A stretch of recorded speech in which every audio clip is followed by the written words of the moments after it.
Ever look at a layout you love but have no idea how to make it feel like your style? Welcome to today's Scraplift Crafternoon. Now, we all love finding incredible inspiration across the scrapbooking community, but how do you take someone else's amazing page and truly make it your own without just doing a carbon copy? That is where my favourite 70-30 rule comes in. We're keeping the 70% of the original structure and design, keeping the skeleton close to as possible, but that remaining 30%, well, that's where we turn it into a classic Kathy loves to scrap. Expect plenty of signature rich layers, lots of texture, lots of details, and those deep embellishment clusters we all love, all while pivoting the design to tell my specific story for today. Grab a cup of coffee or a cup of tea, or if you like, that nice cool beverage, get comfortable at your desk and let's get scrapping. So I'm going with Vicky Booten today, and I am using her Storyteller range. I just love this collection, and I am cutting up the rectangles which you saw on the original layout, running on the diagonal. So I have cut them at 4.5 by 2 3/4 if you're interested in the dimensions.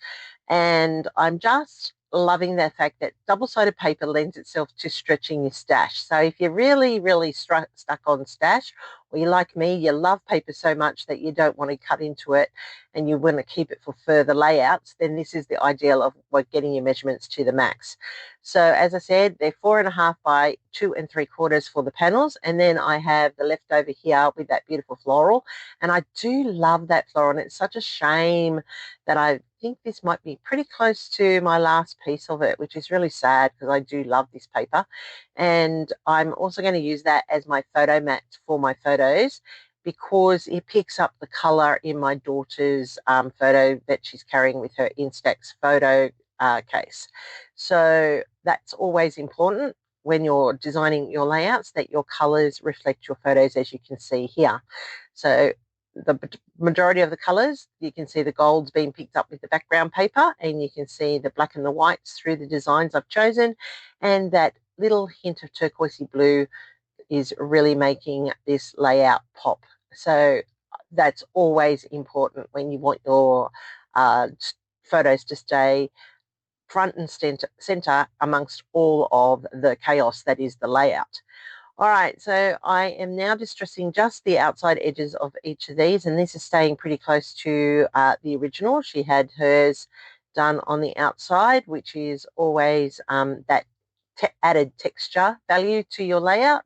And I'm just quickly doing that with my distress tool here. I'm using the Tim Holtz one because the paper is smaller and it's easier to manipulate when it is smaller for these papers without tearing. And I just like how, it's handy and it just quickly does the job.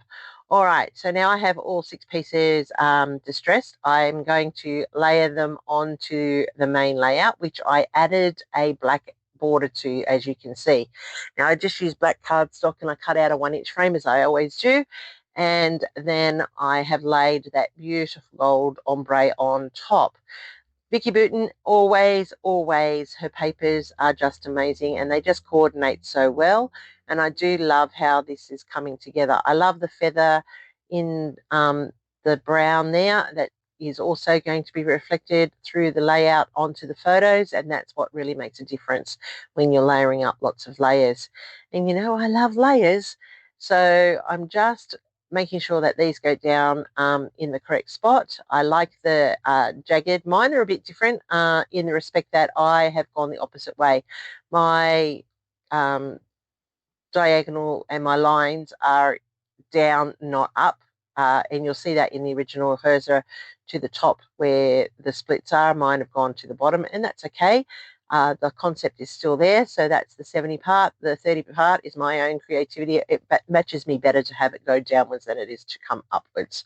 So I'm just ruling across the edges here because that's where I'm going to cut off that excess, and I want it as a straight line, and that's pretty much a big ask with me and a pair of scissors and a straight line. So I thought I would be very good and use the ruler today and make sure that I get close enough to the edge that it is perfect, and a clean edge it is for this layout. And look at that. I just love that effect.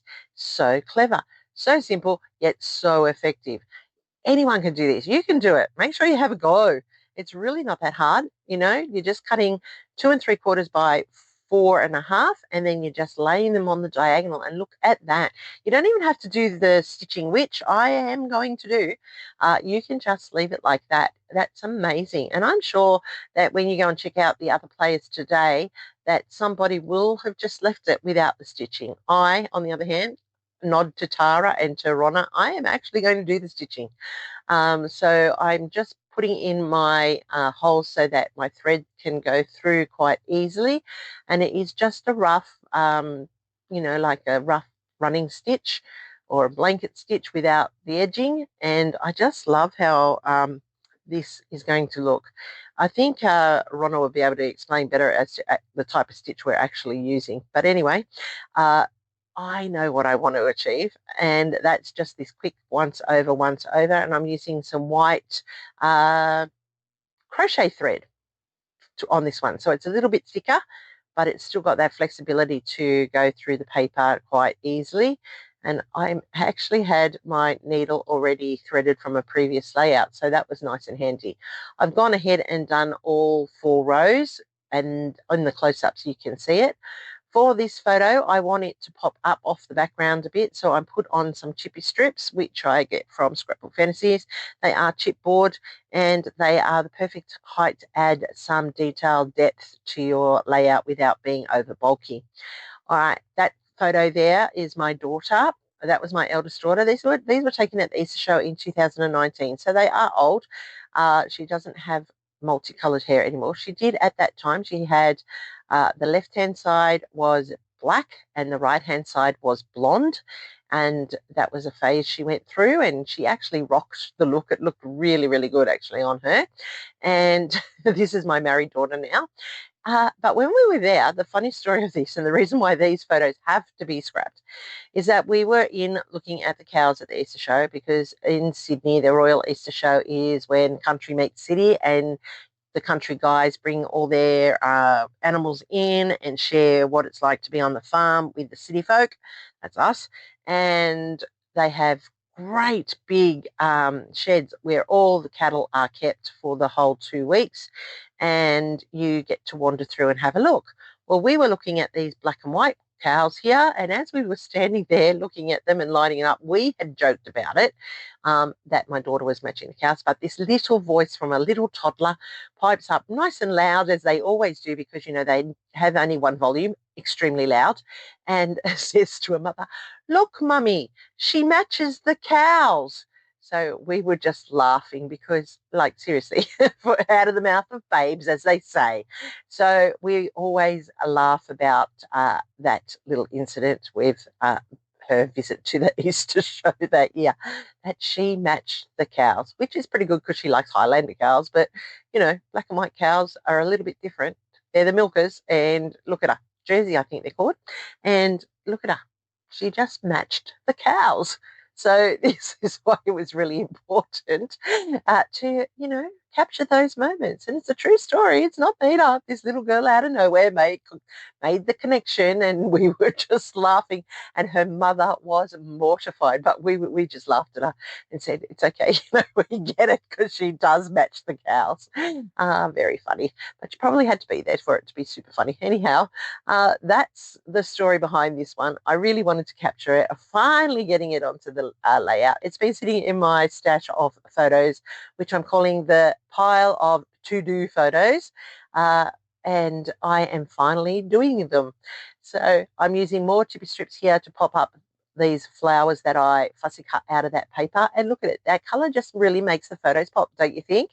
It's just the right tint, and it's just the right amount on the layout. And I love, love, love how this is coming together.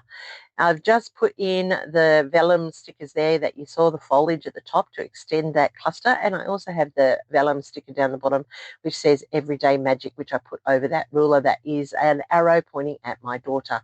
So I layered up some papery in the back.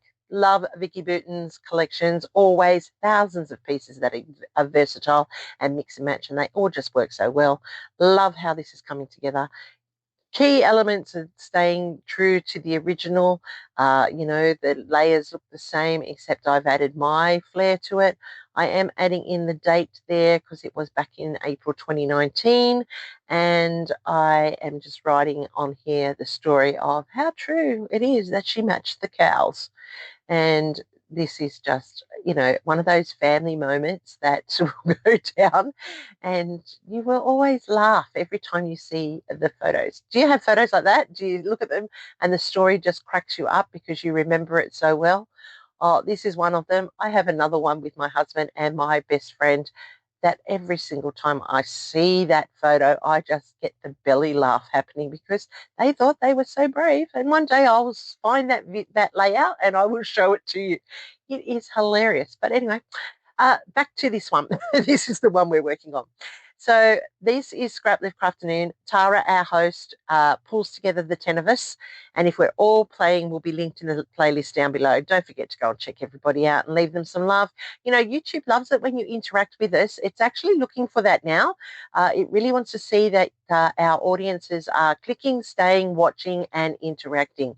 So to interact, guys, do all the YouTubey things like hype, subscribe, and don't forget to leave me a comment. I really love it when you leave a comment and we can talk and interact. It's like a friendship. So how do you think I went? Did I stay true to it? Did I use the 70-30 to my advantage? Did I make this into a classic Kathy Loves to Scrap layout? I think I did. All your feedback is important. Remember, I left that tag up there naked. I better dress it. So I'm just going to grab some of that crochet thread again, and I'm going to thread that through the hole on the tag. Always important that I dress the tags. I don't want to leave them naked, and that is going to make a big difference as well to the overall feel. You watch. It just adds that little bit of extra which is needed to create that extra layer, another textile, another texture, draws in the sewing nicely. And I am thrilled with this layout. Trust me, guys, when I first started, I wasn't too sure, but you know what? This is a fantastic, versatile design. Really, really user-friendly. You can do it. 2 photos on the layout. The layout is done. Look at that. Isn't it magic? I just love it. What do you think? Can't wait to read your feedback.